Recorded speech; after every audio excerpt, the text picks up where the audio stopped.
خطبہ نمبر 2۔ امیر المومنین حضرت علی علیہ السلام نے صفین سے واپس آنے پر خطبہ ارشاد کرتے ہوئے فرمایا: بسم اللہ الرحمن الرحیم۔ نعمت خداوندی کی تکمیل کرتا ہوا اور عزت الہی کو تسلیم کرتا ہوا اور اس کی معیشت سے دامن کشاں ہوتا ہوا میں خدا کا سپاس و شکر ادا کرتا ہوں۔ احتیاج اور ضرورت کے سلسلے میں اسی سے کمک کا طالب ہوں کہ وہ کفایت کرے۔ جسے اس نے ہدایت دی وہ گمراہ نہیں ہو سکتا، جس سے اس نے دشمنی کی وہ نجات نہیں پاتا، جس کو وہ کافی ہوا پھر وہ منتشر اور پراگندہ نہیں ہو سکتا۔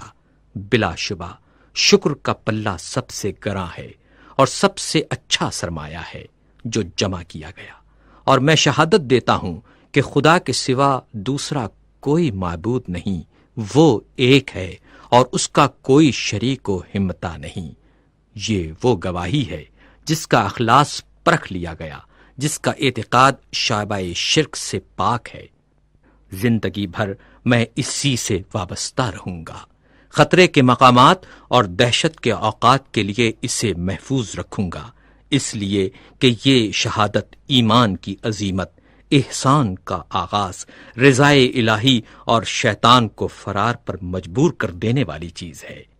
نیز میں گواہی دیتا ہوں کہ محمد صلی اللہ علیہ وآلہ وسلم اللہ کے بندے اور اس کے رسول تھے، جنہیں خدائے بزرگ و برتر نے دین مشہور اسلام، علم معصور، کتاب مستور، نور ساطع، ضیاء العم اور حکم محکم کے ساتھ بھیجا تاکہ شبہات برطرف ہوں اور کھلے ہوئے واضح اور محکم دلائل سے حجت کی جا سکے۔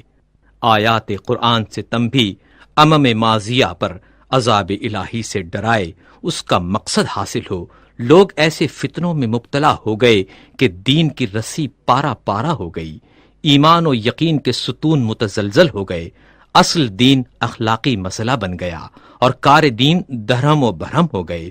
فتنوں سے بچ نکلنے کا راستہ تنگ اور راہ ہدایت پر آنے کی راہ تاریک ہو گئی۔ ہدایت گمنامی ہو گئی اور کوری و گمراہی عام ہو گئی۔ خدا کی نافرمانی کی گئی، شیطان کی مدد کی گئی، ایمان بے یار و مددگار رہ گیا، اس کے ستون گر گئے، آثار و نشانات بدل گئے، اس کے رستے خراب اور راہیں نابود ہو گئیں۔ لوگوں نے شیطان کی پیروی اختیار کر لی، اسی شیطانی راستے پر قدم فرسائی کرنے لگے، اسی کے سر چشمے پر ڈیرا ڈال دیا۔ پھر یہ لوگ اس کے پرچم لہراتے آگے بڑھے، شیطان کا پرچم ایسے دور فتن میں بلند ہوا کہ ان فتنوں نے لوگوں کو پامال کر دیا اور اپنے گھروں سے رون دیا، اور پھر اپنے پنجوں کے بل کھڑا ہو گیا۔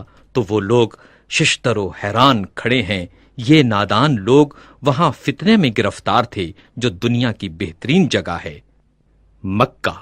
البتہ اس کے ہمسائے اہل مکہ بدترین ہیں، جن کا خواب بے خوابی اور جن کا سرما چشم گریا ہے۔